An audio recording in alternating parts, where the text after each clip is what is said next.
Dolphins thirsty, they never show no mercy. On the field or in the game, Miami knows how to play. Dolphins thirsty, we all get down and dirty. Tell you what you wanna know, it's the Dolphins Show. Quench your thirst for all things Miami Dolphins. They are the football kings, cause they play to win. Come on in and have some fun, whether we have lost or we have won. For all things Miami, it's Dolphins Thursday. Good morning on this Wednesday morning to all my fellow Miami Dolphin fans out there. Don't forget to drop a like and subscribe and check out dolphinthirsty.com. I'm Rob Mosley, aka Dolphins Thirsty. And as always, without further ado, I'm going to bring in my co-host out there in Colorado, Justin. Good morning, Justin. How are you today? Doing good, man. Doing good. Woke up, got some of that strong brewed coffee in me, so I'm getting ready to run through a wall. It's every day is a gift from God. It's another day for me to get better, become a better person, and keep learning some more about this great sport we love called football. Yeah, it's crazy. That it is. And let's go Ender, the perfect words to go with what Justin. Which is what Justin was saying. Let's go. So, yeah, that's great, man. It's great. We'll get on that a little bit. Dolphin news, they're in minicamp. And then after this week, it's going to be very quiet on the Western Front, as they used to say. So it's going to be, a little bit of quiet time after that. But really news that came out, Connor Williams. So to me, is that something that matter? Or is it because this is Dolphins Chatter, by the way. You guys are watching Dolphins Chatter. So is Connor Williams something that matters, or there's no matter to you about Connor Williams holding out? No, this is something. What's up, What's up, RL? My buddy Lyles. Yeah, it's kind of a big deal because we already know that it's a mandatory thing. He's supposed to be there, and the only reason why he's not there is probably because he wants a new contract. So the money that we have cleared up right now. I'll be honest with you. Unless you want this problem persisting, then this is what happens. And like the time to get in there and for a player to do this to gain leverage is right now. So I honestly think that I knew something like this was going to happen because I know I was thinking it might, but I thought it'd be like a Kristen Wilkins saying, "Oh, I'm not going to show up for a day, maybe because she wants his contract reworked," or Sealer. Connor Williams came out, and Robert Hunt's already saying that he says, I show up because I'm under contract and I don't want to talk about it now, but he's not supposedly happy about it because this is his last year on a contract too. So these guys want to start getting paid. Do you see what happens? Do you see? It's just like, it's the same thing if someone complains about play time or spin or like getting snaps and reps. It's like a disease. And what happens is the disease spreads to your team, and next thing you know, everyone's Connor shot across the bow. Exactly. Yeah. Bro. Oh, it is. Yeah. Shots fired. I do think he'd be back. I think it was just like you say, kind of a warning notice. Well, I think it was something he's trying to put the Dolphins on notice, and he's like, "Hey, I'm not coming. I won't be there." And that I think he shouldn't cost himself so much money though. Like they'll work something out. So show back up today. Be there. Be ready to participate. And you know what? You don't even need to participate. You just need to come. You just need to be there. Yeah. There's nothing in your contract that says you have to actually take participation reps or do any reps. Right. Just be there. So if you don't want to cost yourself another $77,000 or whatever it would be a day, I would go ahead and show up, man. If that was my pocketbook, I wouldn't have missed that day. I'm like, no, that's $77,000.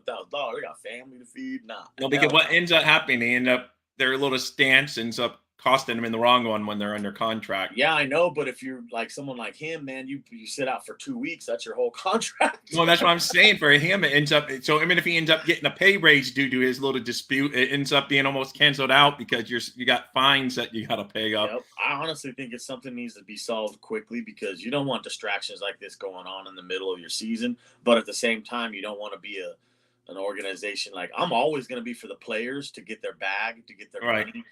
But at the same time, you got to understand this is a business, and then you're going to set the team back further, keep kicking that proverbial can down the road, and it's never going to be like dealt with. You need to crush that thing and put it in the compactor. No, exactly. I mean, like I said, so that was like a little surprise when I had done an article the day before saying that, some people aren't happy with their contract, but no one suspected a holdout. And then I said, and then I named a couple names. I didn't even name Connor Williams as a possibility just because, I just didn't even think about it. And so but like you said, like RL just said, it's kind of shot across the bow. Let the team know, hey, yeah, I'm a nice guy. I show up and I balled out. I took a change of position without complaining, but now I want my bag. I want my bag now. I want my money.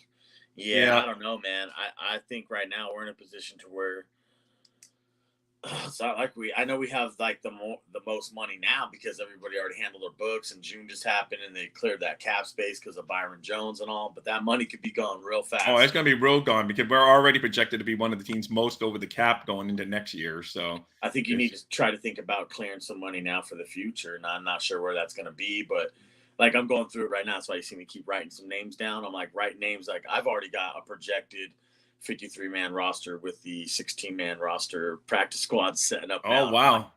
I'm like 2 or 3 players away.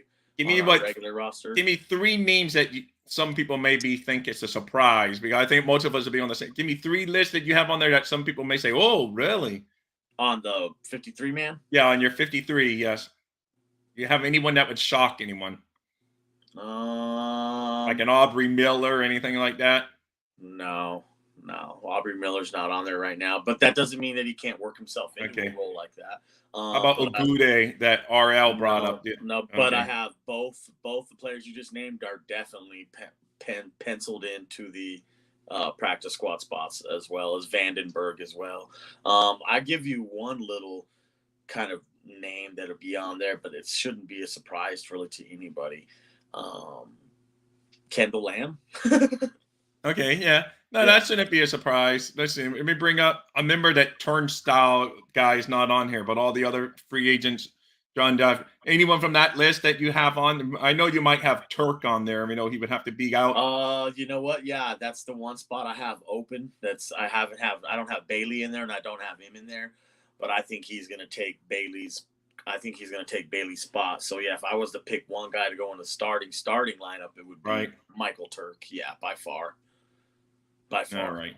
So I was just wondering. So you have Chosen Anderson on there as being like honestly, I have Chosen being the number 3 wide receiver we have on the squad. I have Hill, Waddle, Chosen, and I put Waddle in the slot, which you could flip flop Hill and Waddle. One can play the Z or the X, and one can play the slot.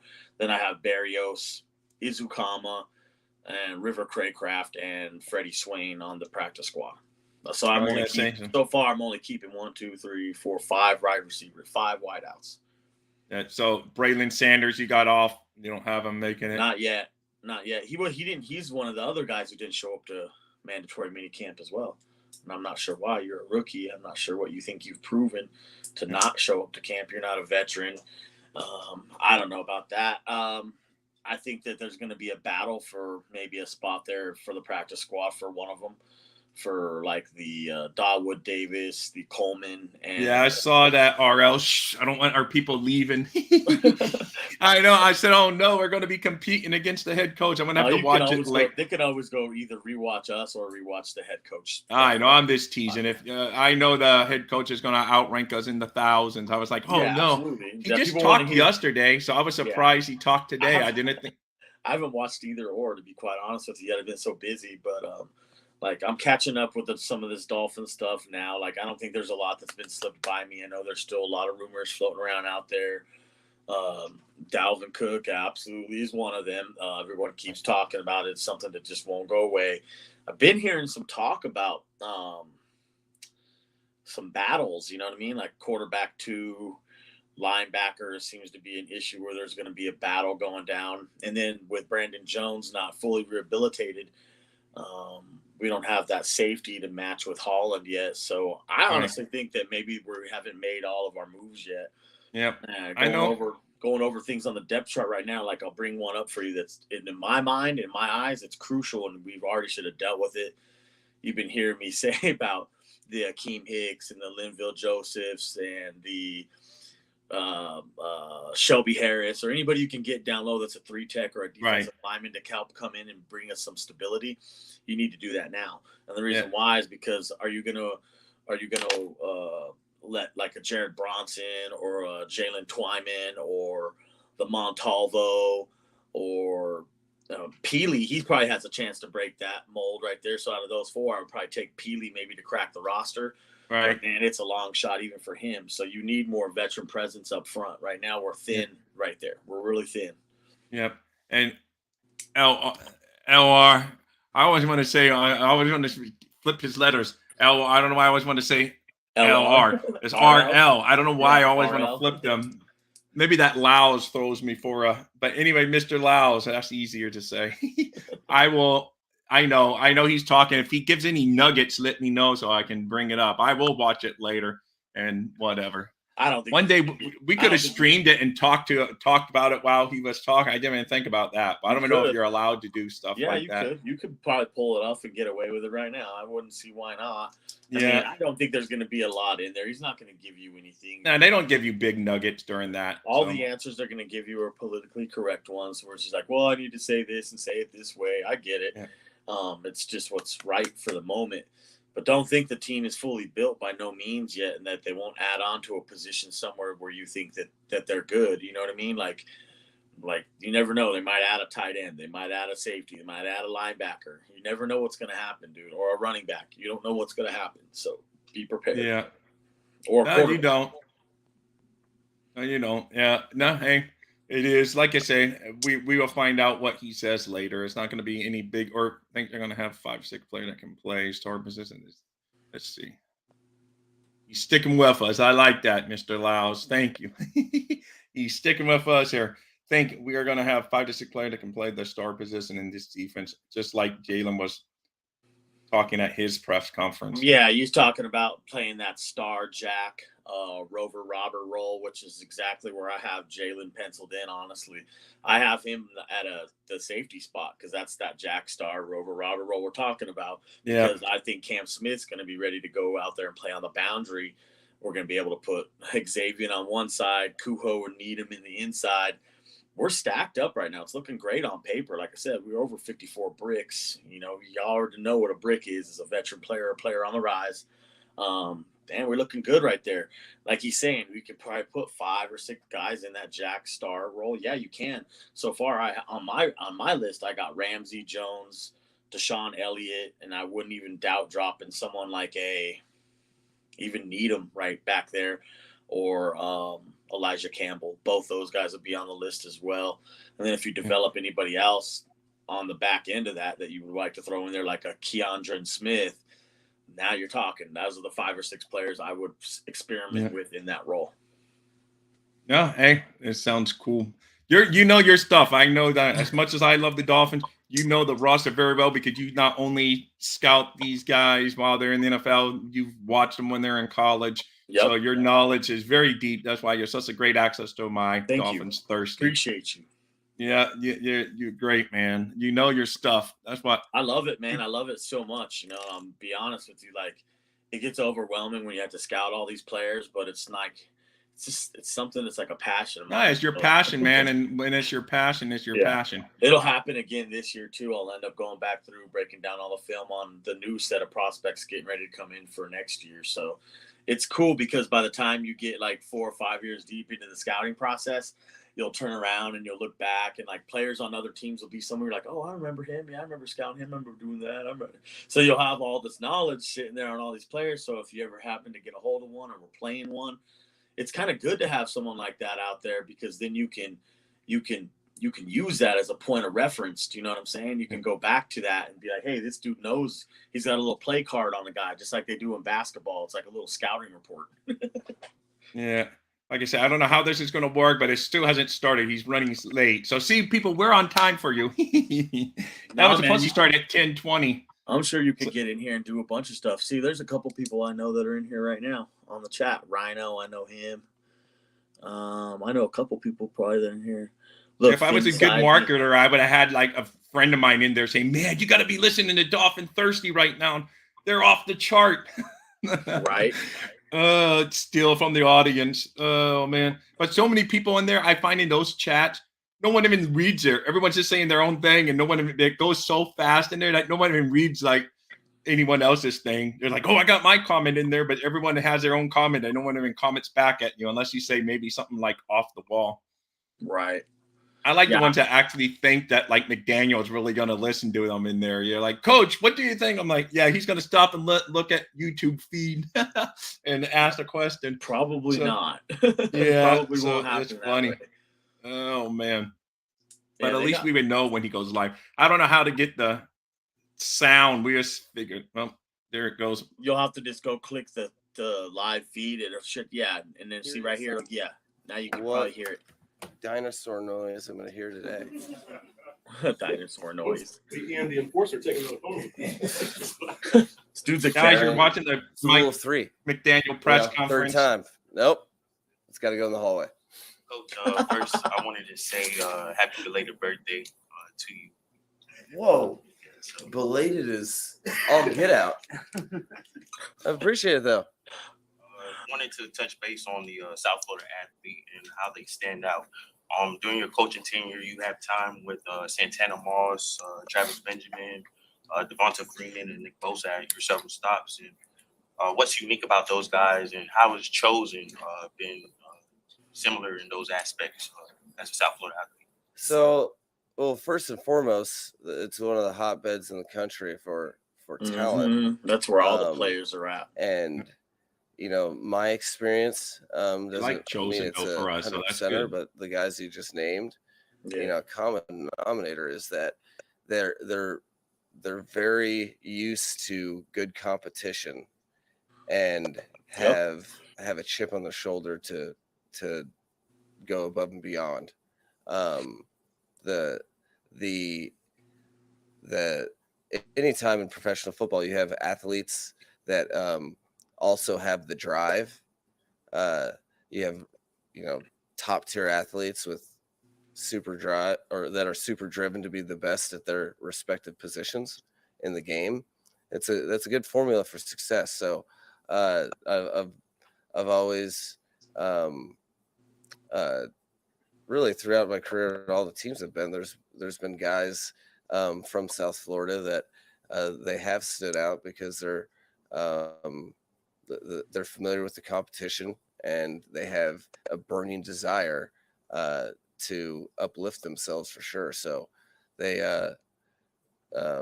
Chosen's been awesome to have around because he's at a point of his career where he's experienced a good amount of success, but So hold on, I paused it for a minute. So that's yesterday's LR I'm playing up there, or is that live right now?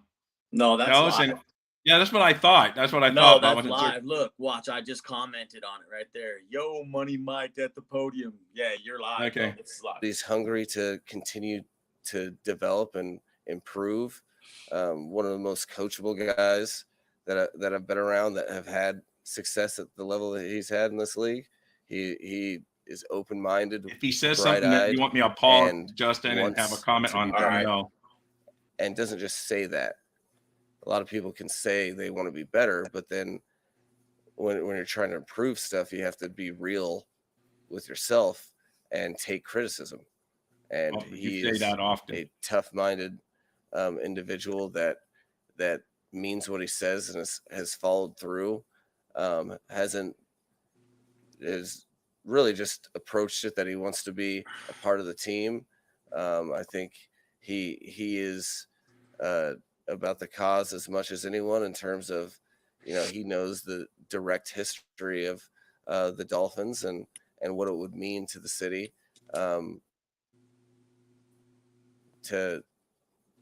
the Dolphins to be a success at the level that we all aspire. So, you know, he's doing it for the right reasons and doing it well. About, pause it right there real quick. Last year we'd see him take basically every single rep. Didn't do much team or I don't think 7 or 7.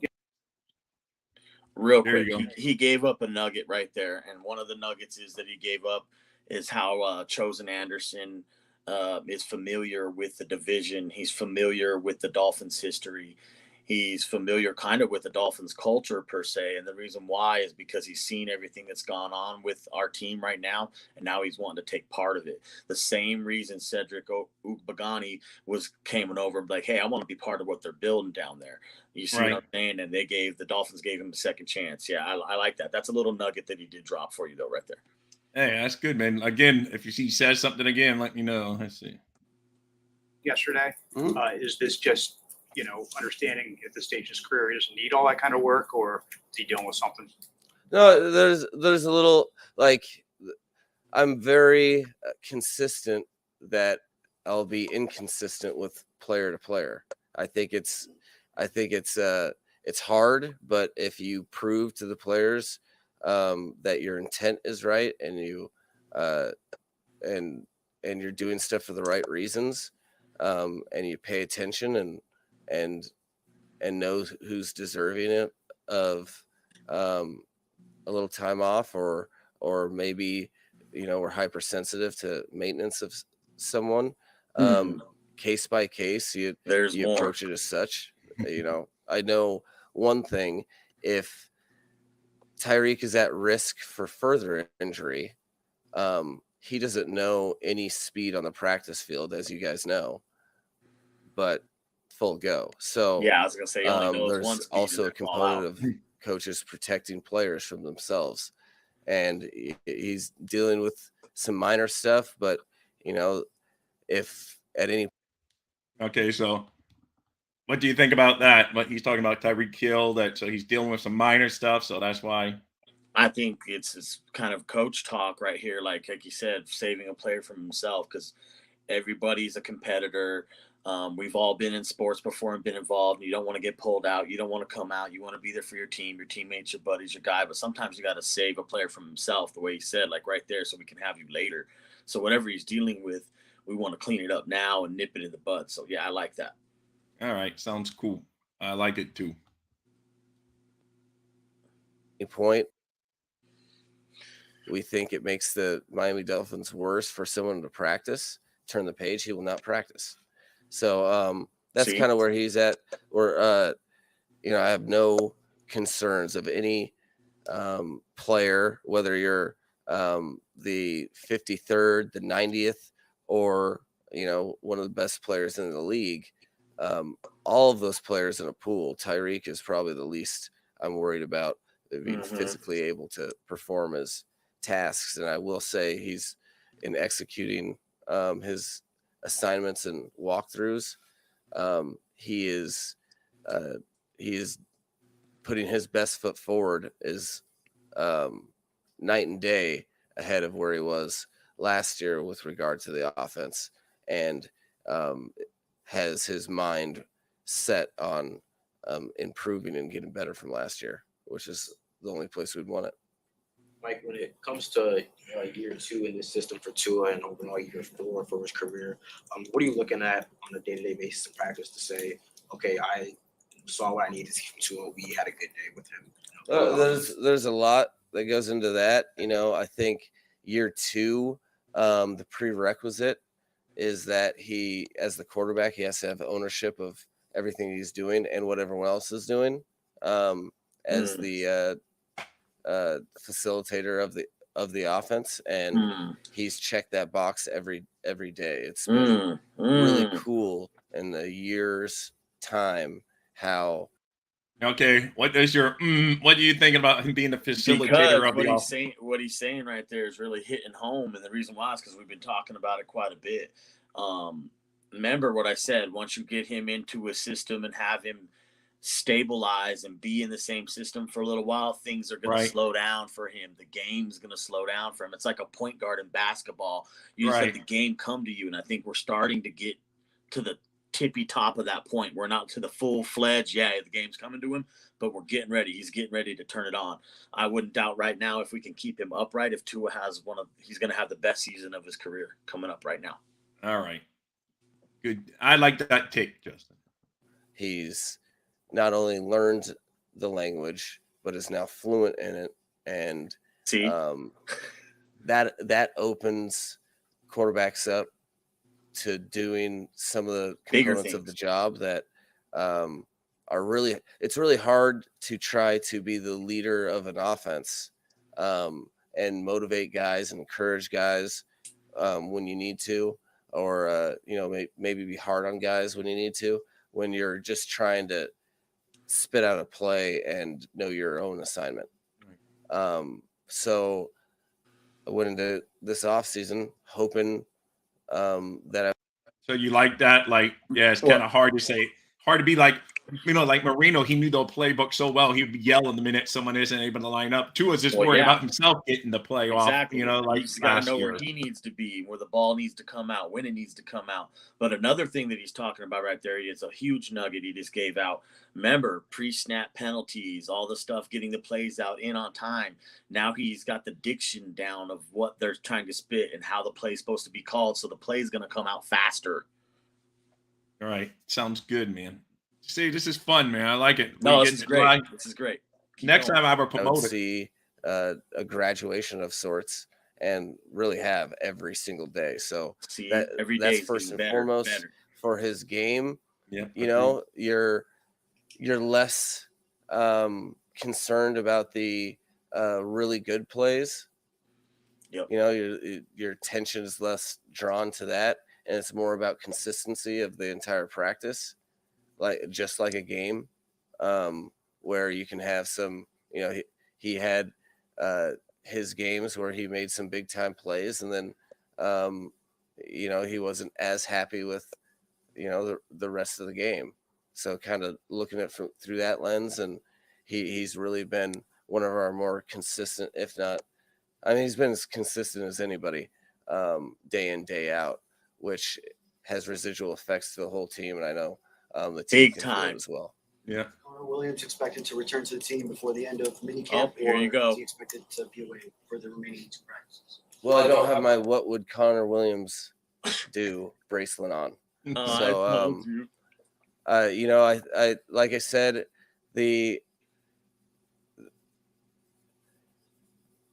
I think this is for me personally talking about our workings.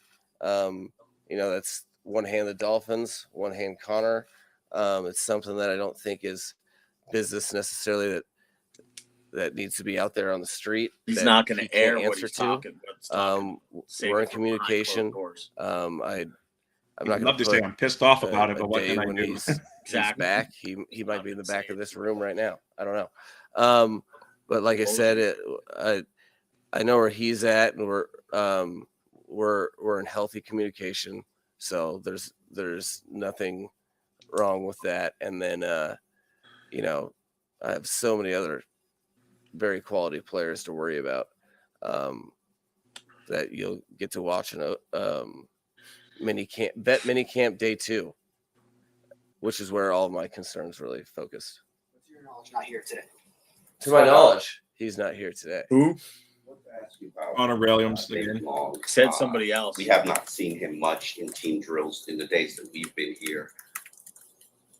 At what point, I don't know if this is an injury-related situation or it's Omar Kelly. I know his voice. That. Yeah. At what point does he have to get his legs in and gain a comfort level about the defense, or do you just worry about that at training?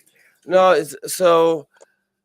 we've been although practices started OTA 1, we had phase 2 in front of that, and he'd been getting really good work there, and then had a minor tweak of something that isn't that big a deal, but it's cost him some immediate reps. Those negotiations ongoing. We will see when he comes back, right? How much he got out of it. You can go one or two ways, where you can, be on the sidelines and observing and as a observer, or you could be gaining reps from putting yourself in the situations that the people that are playing are going through. So I think he's more of the latter. But the great thing is he gets to show me and the rest of the coaching staff and his teammates how the time getting healthy has treated him. I love his energy. I love what he brings to the locker room. I love what he brings to the practice field. You can feel that he's out there, and I'm certainly excited for when he's able to get back on the field. But I'm not gonna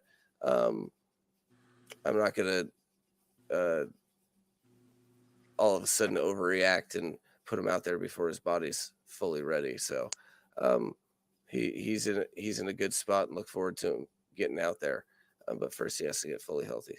Mike just kind of discussing what he was mentioning with David Long. The guys who've been in there in place of him during this time, what have you seen from them and maybe your overall inside linebacker depth? Well, that's the key, really. Like, you have to be opportunistic to succeed in this league, for Bingo. sure.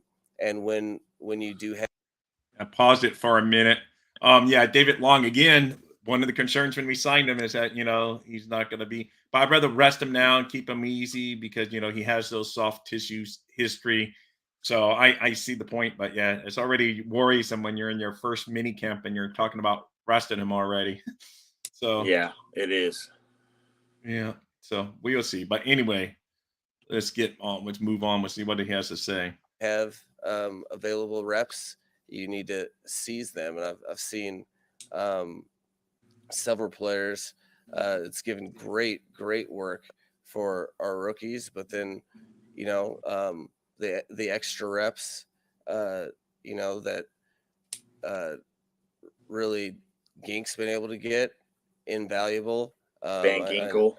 Gink has been doing a tremendous job at that spot. Bake's been doing a tremendous job. Baker learning this new system and not just knowing it, but being able to react in an elite fashion. It's hard to do. It's not for everybody, but we got several quality guys that have gotten work, and then all the reps that the younger guys get are incredibly invaluable. As I talk to the team, absolutely, about numerous times, you don't know it, like this might be the most reps that you get, for it's true. These reps might be more than your first 2 weeks of training camp. You just don't know, so you have to be opportunistic. So each and every rep that people have been able to take as a result of him being out has been very beneficial, because this is all stipulated on. Guys are going after practice, in an elite fashion, and we've really had that thus far. What kind of things do your coaches tell you about what Jalen Ramsey is like within the facility? What he's like in meeting rooms, on the sideline, when he's not in team drills? Just very nice things. He's very nice things. He's a very talented individual, in more ways than one. He's been exactly what we need from a guy that is in charge of holding a predominant piece in our defense. He's been engaged. He has history and a version of the scheme. So he's got familiarity with the scheme. Right. There's a lot of talking points that if you have the right type of players, you can really get to the next level in terms of how you execute your defense. Oh, that's what we want. And he's fit right in with a lot of the veterans here. I mean, you can already see him push X for X's benefit. That's good. The way he communicates with guys that are out there coming off the field, and Javon Holland. I mean, that's tremendous. But there's also, he's communicating with all the secondary players, as well as some of the guys that aren't practicing, like communication. The Brandon Joneses or the Nick Needhams. Like, he is exactly what we'd hope for, probably a little bit more. Damn. Along those lines, you talked about Chosen being a guy that blends in well here. As a coach, with all the turnover they're in the league now, how tough is it to get that group of guys? I mean, I've seen it go sideways some places. It's hard. How in touch do you have to be with? It's huge. You have to, first and foremost, we wouldn't have a chance to have the camaraderie that we have in this locker room if it weren't for the the personnel department, how good of a job they do, and really figuring out what types of people we're getting on this team. And so as a result, I think over time, you have a bunch of like-minded individuals that are trying to be their best, which is all to me, that's the only thing that wins, really. Yep. So are people going after it like that, at least on a consistent basis. So it's incredibly important. You have to pay attention to everything. I think before any player comes on this team, Chris and I are spitballing what's that going to look like with starting with the position room, and then you extrapolate that out, but that to the rest of the team. But that's, a predominant fixture on our minds is, what is our team going to look like? And it's not just Madden. You know what I mean? It's it's to get it to orchestrate the right way. You need the right people, and I'm very confident that we have that. Mike, we've seen a more stout version of Tua this offseason coming in. What does maybe that added weight or strength do for him going into the season? Yeah, I think the major part of it is that he's put time into his body that I think helps him perform all tasks. I think that he is. It's funny to reflect on some of the areas of concern, so to speak, when I first got here, or just things that were on my radar of, random people saying, okay, well, he's young or whatever, and Or whatever. I didn't have a complete picture on what type of professional he was, and as we stand right now, I mean, this dude is everything you'd look for in a starting quarterback in terms of professionalism, how he tends to his job, how serious he takes it. He takes pride in making sure he does his job, but more importantly, how he makes others better at their jobs. And all of that can fall on deaf ears if you're not living it yourself. And so I think it's empowered him to, kind of what I was talking about before, where he is really owning the position and going about the verbiage of the offense, but really as well as like motivating teammates and encouraging them. Key point right that there. That probably doesn't look the same if he didn't, go about his individual work. What was the key point? Key point he gave you is how Tua's owning the position, and that by knowing the playbook and making it his. This is huge right here because this wasn't happening before.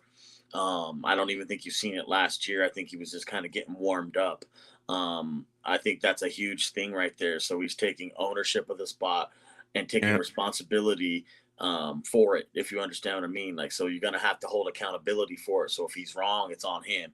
But now you can start seeing him be the quarterback and be like, no, you're in the wrong spot, and start calling people out. It's going to get different now. This is where things change. Go ahead. Keep going. All right. Sounds good. On his body, which has residuals all over the place. So you're talking his ability to make certain plays is enhanced. His ability to protect himself is enhanced. Better, and his ability to communicate and do his job with his teammates is enhanced. I think it affects everything. Can you give us an example of how the camera, the GoPro, has helped him? You've seen one thing get better the next day because he was able to see it on tape. This is huge, bro. It's I think that added resource, he's seen it live, and he has a very strong recall in what he sees and is able to communicate it to coaches. So that it's more for coaches to see exactly. That's proved beneficial, as well as I can. I'm not sure if you guys haven't or if you've noticed or not, but I'm never in a huddle. Now I am. There's a lot that goes on with that. You don't. Camera is what he's saying. But how you communicate to your teammates, That's big. all of that's available now, and there's. I think he does get some enjoyment. Oh damn! Look who just commented on the show, bro. Bevel. This is kind of hard to see. The YouTube live, Kendall. But Kendall, like he's at the stage of his game where he already knows what what he's seen, and he's is able to articulate it well enough to now we've just found out how honest he is, which is a great thing. Use some of that to teach the other quarterbacks. Absolutely. It has so many different applications, but they're all not totally calculated. I knew, I've really set off the last 2 consecutive team meetings with random things that are hilarious, like the noises Raekwon makes when he pass rushes. So it like I said, it's a tool of resource. And it has many different applications, and it's just case by case, play by play, that how you can really employ those applications. Thanks, Mike. All right, there you go. No, that was cool. So he gave you some nuggets that were in there, man. Some really important ones too. Like he said, the reads are coming faster for Tua. The jiu-jitsu training helping him fall better. That stuff, obviously, he should have known coming out of college and maybe been doing already. But it's all positive stuff, to be quite honest with you. Like that came out of that press conference. That was all right. And Mr. He Lau gave you a lot more than I thought. Let's see. He had brought this. I thought grinding tape was his Cal Crabs put together an interesting salary concept. What's like can you give us a Reader Digest version? Like what kind of money is he looking at?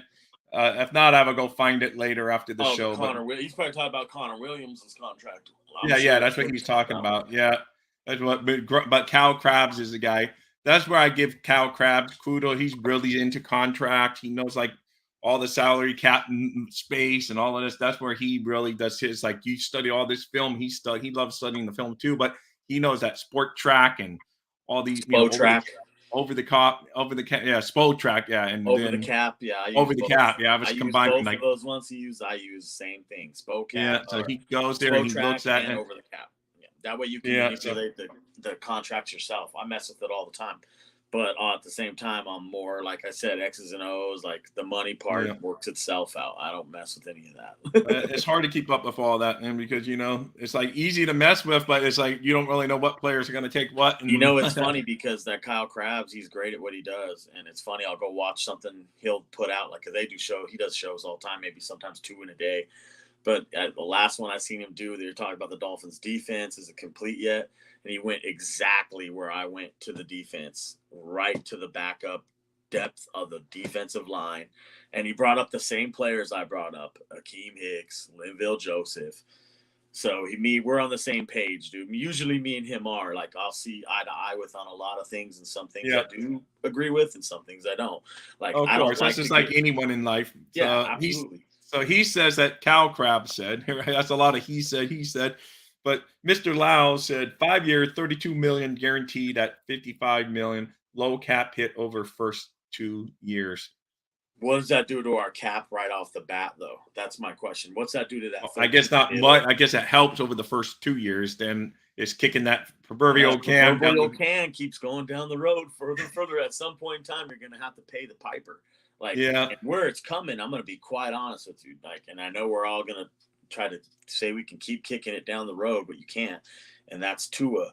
And that's you're going to have to pay him eventually. Not only that, but Jalen Waddle and Christian Wilkins. So you better start thinking, I'm in my heart, dog. You better get ready, home. No, he said, are you feeling the heat? Justin, are you feeling the heat? What heat, dog? Yeah, what heat, dude? Oh, give me a break. Once we go run you guys off the 3-point line and make you try to come down in low and score, it's going to be a whole new ball game today, buddy. Get ready. So he said back to the contract for Mr. Colin Williams, it would be a reduction this year. That's the same thing, though. If we sign Christian Wilkins, it'll be a reduction for this year, too. But then that can eventually, man, you better win in these next couple of years because that's what I'm saying. It's going to get LA Ram ugly. At least LA Rams won. They won LA Rams were able to hold up the Lombardi. So all what they did was worthwhile. We haven't held up that Lombardi as our obviously you and I aren't going to hold it up, but our favorite team holding up that Lombardi saying, we're the champs. So until you do that, all these fancy contract maneuvers mean nothing. So you got to go do it. It's rough. It's rough because every year you have this happen on the team so far. I've seen it happen 3 years in a row now. I forgot who it was first year, but last year you have Xavier like, no, I want my money. So you had to pay him. Now you got this year. Look, it's going to happen every year if you keep kicking that can down the road like that. So, no, it's going to get hot. Oh, we're fine, bro. We can take the heat. G-Man, I hope you show up if they don't win, though. So Heat ain't going to win nothing. Y'all already won 3 titles, man. We'll see, dude. We'll see. Heat gonna win it all. Dolphins better. You know what? I'm gonna tell you right now. I'll make this prediction right now, G-Man, so you can hear it here first. We're gonna win the next 2 games, then we're gonna come home to Denver and close that ass out. What's up?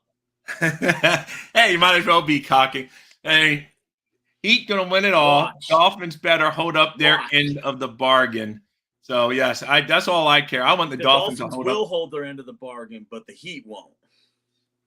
Hey, believe me, that's what I would take that in 10 times every day and 20 times on Sunday. If you tell me that the Dolphins are going to win it all and sacrifice the Heat, I would give them up in an instant. So Mile High Basketball.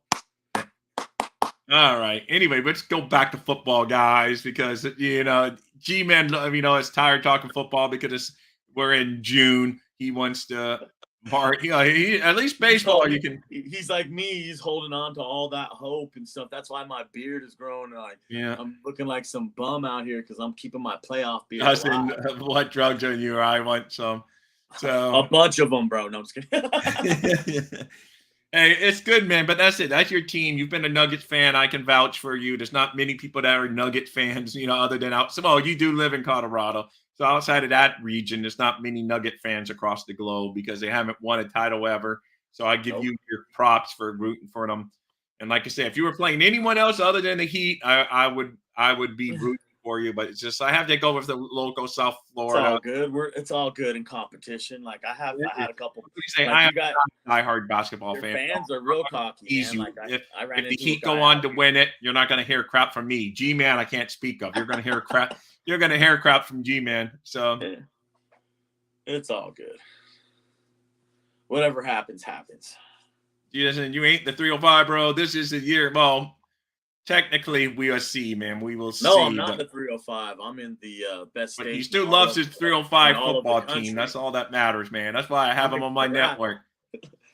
He's partial 305 in my book because he loves those Miami Dolphins, which is my favorite team. So it's crazy how you said it's the year of the 305. Well, in my opinion, it's the year of the 303 and the 719 because last year the Avalanche won the cup. So this year the Nuggets will bring home the Larry O, and then we can switch down to the 305 for the football season so the Dolphins can bring home the Lombardi. Yeah. See, and now you're getting along the lines of where this is going, G-Man? And technically, the Panthers are 9-5-4, so even if they get back and bounce back and win, they're in the 9-5-4 because they're in Broward County, the Panthers. But they're right near me, man. I could go to Panthers if you say, hey, by 11:30 I would be at. If you told me right now to leave by 11:30, I'd be where the Panthers play. I have another prediction to make too. Vegas is up 2-0 in that series. Florida's going to battle back and tie it. Watch, they're going to win the next 2 games as well. I hope so because they've gotten gut punched the first 2 games. Oh, dude, that's why they're going to battle back. Hey, when you get gut punch like this and you're in a finals or a Stanley Cup, it shows what you're made out of, and that's what you're going to see tonight, G-Man. Yeah. You're going to see domination. Hoops went to. Yeah, I mean, it's been a good run for South Florida sports, but the one team I really care about is this is the one I really win. You didn't win though, dog. Just like the Heat won't win. So you got to close the deal. Hey, I just want this team to close the deal. Absolutely. So that's what I want. I've seen my Red Sox close the deal before. So did you guys see that? Did you guys see that highlight replay where they showed the fan in the stands going for the ball and he tripped and fell and his face went face first into the stands and it kept showing the replay? Oh no, I can imagine. I've seen a lot of those. I didn't see that one, but I know. It was so funny. I know. All for a ball, man. People go crazy. You think they were throwing $10 million up there? You know, like People go for a ball like they're throwing money from the. Now I can understand if it was like a record-breaking home run ball, like whatever, and then you could get millions from it. But just a normal foul ball or home run, even during the regular. I mean, it's like people are going crazy. I guess it's that reaction though. You see it coming, but my first reaction on line drives is I'm finding cover, man. Some of those guys are brave. They would try to catch a line drive. I'm like, I'm ducking for cover, If I'm sitting right next to my wife, I'll just reach over and snag it like I had a glove on. But oh yeah. No, like I said, I would protect the family or something. I would do the. I'm not bad because those line drive break your wrist. I know. Yeah, they will. Real Middlebrook says you fans are crazy catching those line drives because I'm a former Major League Baseball player and I would duck for cover. Or I would too. Because they're going to break a wrist trying to catch a line drive off a bat. So. I think all for a ball that's going to go off, and some other fan's going to get the ball, and you're going to have a broken wrist to show for. I think Kevin Mitchell snagged one like that right out of midair, dude. He was running into the field and right field. And he caught it right over his head with just his right hand, and he's left-handed with his glove. I was like, wow, that's an out. And I know no one cares about college baseball, but University of Florida, the Florida Gators have made it to the Super Regional. So, and it's in Gainesville. So. Go Gators, man. Go Gators. That's where my son goes to school. Is Pepperdine. Is Pepperdine in it? Yeah, I have to go. I don't even know who in our Super Regional, but we just they escaped. Florida had to come back and win 2 games because they had lost. It was double elimination in the regional, and they lost, but they came back and they got to the Super Regional. I haven't been checked to tell you the truth. I just got the text today saying that but I'm down. Like I said, it's too long of a drive to go up there just to see a couple. If I was closer, I have to go up there for medical stuff in June later. So I'm not going up just for baseball, come back, and then have to go right back up to Gainesville. What, you're not going to that Heat game tonight? You're not going to that Nuggets Heat game tonight? No, I'm not. I save my money for the Miami Dolphins for local. Right. I will go to some Marlin games, though, just because I love my baseball, and I don't have my Red Sox close enough to be able to go catch a game. So I will go. So some of my money does go towards the Marlins. And I have gone to a Panther game, but I haven't. This year, I didn't even get to a Panther game. Right. And as you know, the doctors just started allowing me to go back into crowds recently. So going to the World Baseball Classic that's why I don't have season tickets and stuff. And now when I finally get cleared, now there's a 2-year waiting list to get season tickets through the Dolphins. But it is what it is. It's all good. My HD TV is just as good as sitting in the stadium. No waiting at the bathroom. No $50 drinks and $10, $20 hot dogs, $20 hot dogs. So hey, it's all good. But I do miss I am going to a couple games this year for the Dolphins because I got the big okay to start fishing again. So life's getting better. So so it's all good, man. Rob, the Marlins are better than they are this year. The Marlins are better than the Reds. So that's fine. It's all good. This year, there are a couple. They're actually competing in their division, the Marlins, and Red Sox are one game above 500. And if the Red Sox were in some of the other divisions, they would actually be in running for the division. They just happen to be in the toughest division in baseball, just like the Dolphins are in the toughest division in football. I mean, because you got Marlins, man. You got the Rays, the Rays who never lose, and you got the freaking Orioles who's really improved and having a great season. Then you got the Blue Jays, and yes, I'm leaving out the freaking Spankies, but I don't like the Spankies, the Jinkies, the Yankees. That's my least favorite team in all the sports. Is the Yankees. Is the Yankees? Yeah, and all the sports. If you tell me one team that you really don't like in all the sports, the Yankees is always the first one out of my mouth. That's just the team because just being a Red Sox fan and hearing Yankee fans, and it's just I hate the Jets, because in football, I obviously I don't like all the division rivals against the Dolphins. I don't like the Jets, I don't like the Bills, and I don't like the Patriots. But if you just throw those out because of being the division rival, my next least favorite team in all sports is the Dallas Cowboys. I hate these teams that get claimed to be like, oh, they're like America's team and yada, yada, yada, and everyone gropes. And half the people you see wearing around Yankee hats and cowboy hats, if you start asking them, hey, who's that? Oh, I don't know. They just like rock them. They don't even know what's going on. Bandwagon. Yeah, if I say, hey, who's the Yankee shortstop this year? Oh, I don't know. I just like the hat. I hate. Right. There you go, G-man. There you go. That's how I really feel. But if you say like that extra level of hate, he says I hate 31 NFL teams. That's how I am. And that's why any fan that says, oh, my other favorite team, there's no way you can't have another favorite team. Now, you can have favorite teams in different sports and be in different cities like me. I prove I like Boston in baseball, Miami in football. But you can't say, well, I kind of also like in the NFC. You know, people say my favorite NFC team is like the Giants or some yada. You know, I'm like, nah, man. And you got to root for one. You know, I don't that's have my teams that's my like that. rule I of don't have a fandom. team You can like root for that. Like, one. I'm the same way. I don't root for. I mean, unless we're out of it, then like I'll go for another team. But Oh, there'd be teams I root against, like when New England. I'm telling you, the happiest I've ever been in my life after when the the Super Bowl. Giants beat New The England. in the Giants Super Bowl. beating New England to knock them off from their The David perfect Tyree season. catch. That's the closest I ever felt like that my team won the Super Bowl. I celebrated, actually. I mean, that's the closest. Come on, Dolphins. You got to give me something that I don't have to crazy, be a man. petty I'll be honest fan. with you. I don't want to be petty. I just want to be happy. But when the Giants beat New England, I felt like we won the Super Bowl. Right. I'll be because it was honest, just so good. If the Dolphins were ever lucky enough to get into the Super Bowl, I wouldn't know what to do with my hands. What do I do with my hands? Like right now, the Nuggets are in the finals, and it's the first of my life. And like it hasn't even really hit me yet, dude, that we're in the finals. Like it's like right now, I'm like still in shock that we're going through these games. Each game, each basket, each possession is so huge. It's big time, bro. It's nuts, bro. Like I don't even know how to like handle myself right now.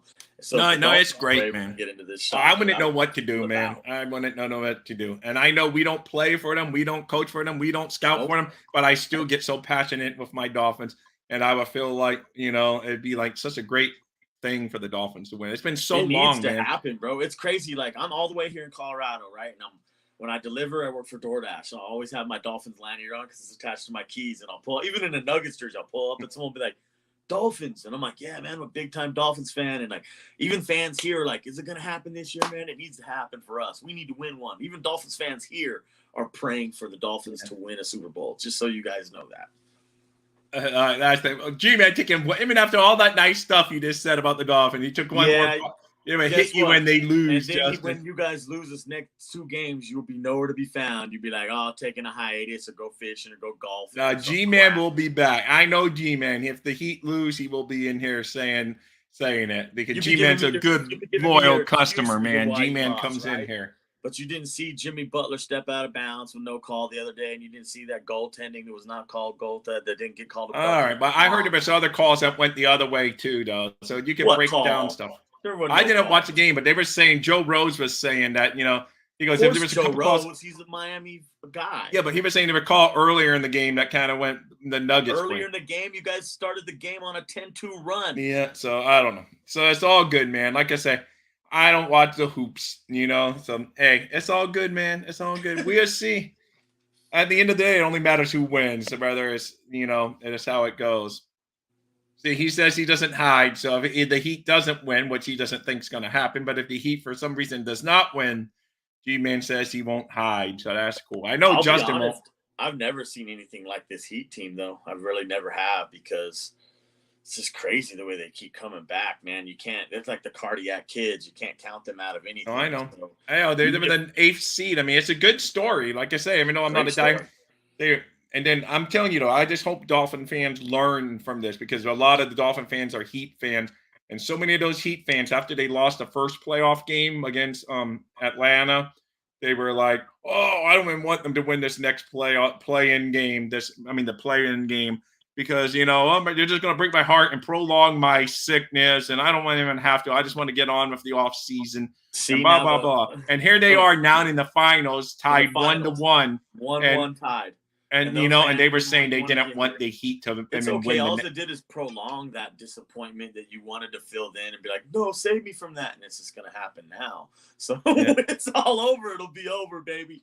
I know. That's what I'm saying. Well, they're like the cockroach. You know, they don't. Oh my God, they're pesky, bro. They're big time. Right. Like, I'll be honest with you.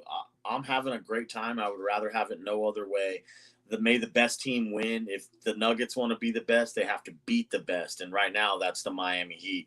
So I'll be honest with you. I got nothing but respect for this team. Like, I'll be honest. I don't think they're scrubs. I think I have a lot of respect for Jimmy Butler, Bam, all the Struce, Vincent, all their shooters. No. I mean, the Heat is definitely a better I don't know if you're taking a shot at the Nuggets saying better organization. They're definitely a better organization than the Dolphins.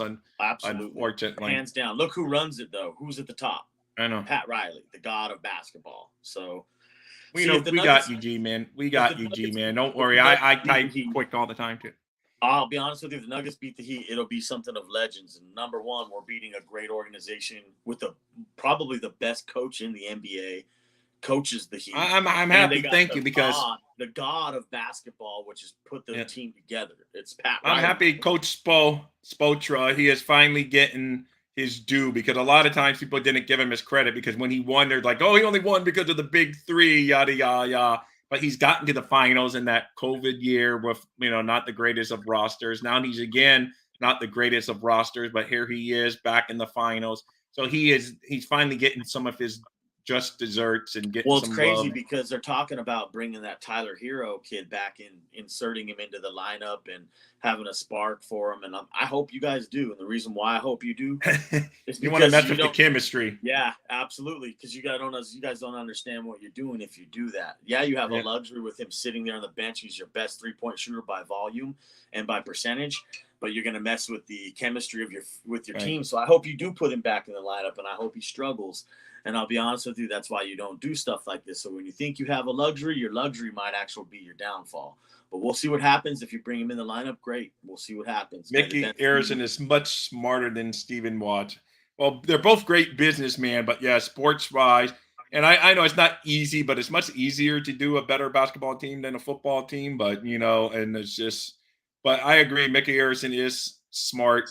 Hey, I would go on his business, his side business. It's a cruise ship. I would go on a cruise ship before we go walking around, Stephen Ross multi-billion-dollar buildings. I would much rather be on a Mickey Arison cruise ship, set and sail around the Caribbean on a nice weather day. There's Dolphins fans on my Longhorns team. I'll come into the practice. Like yesterday, I had Jokic jersey on, Nuggets hat. They get all mad. Like, take that hat off. I'm like, Josh Allen. Oh, breaking news from I guess. Josh Allen's on the cover for Madden 2024. So that's okay. I know, but hey, that's a fine choice. He's Madden a good guy. curse, bro. Madden curse. Yeah, I know. That's what I'm hoping. Yeah. See, Yeah, that is true. But he hired the right people. He hired freaking Pat Riley. That's it. I mean, once you did that, you're everything else. Everything else, you're in cruise control. So let's not give him too much credit, because everyone wanted to get him. He just made the smart move to get him and talked him into coming to beautiful South Florida. Dude, that's just the thing right there, is like what he's talking about. Like, that guy hired the right guy. The Nuggets, though, they're built a little differently than the Heat.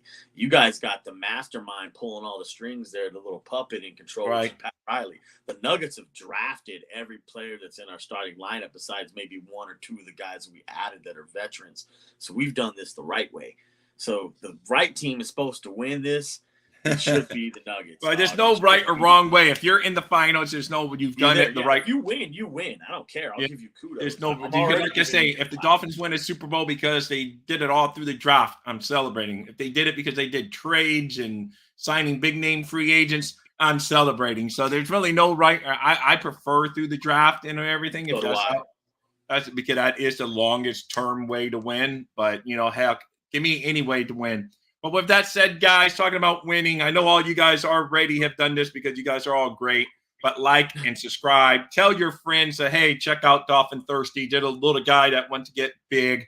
And we invite everyone. Always, if you guys ever want to, I drop a link anytime. We didn't have our regulars in here. No Anthony today asking for a link. But anytime any of you guys want to drop a link, you're welcome. And I'll drop that link in an instant.